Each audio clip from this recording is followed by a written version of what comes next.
Fala pessoal, e aí, beleza? Nesse vídeo hoje eu vou estar ensinando a vocês como mudar o som de notificação do WhatsApp, tá bom? Ó, vocês vêm aqui, vocês vão entrar nas suas contas, tá, do WhatsApp.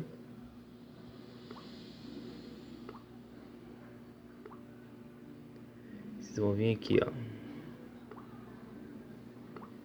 Pera aí.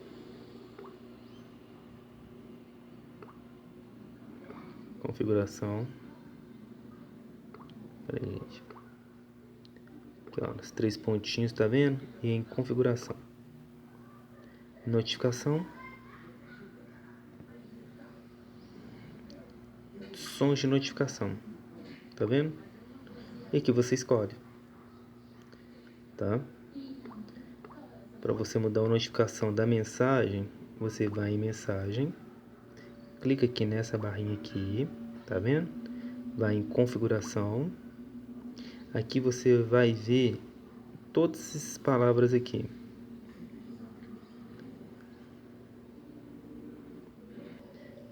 Vocês vão vir até aqui, ó. Selecionar toque. E vai escolher, tá bom? Tá vendo?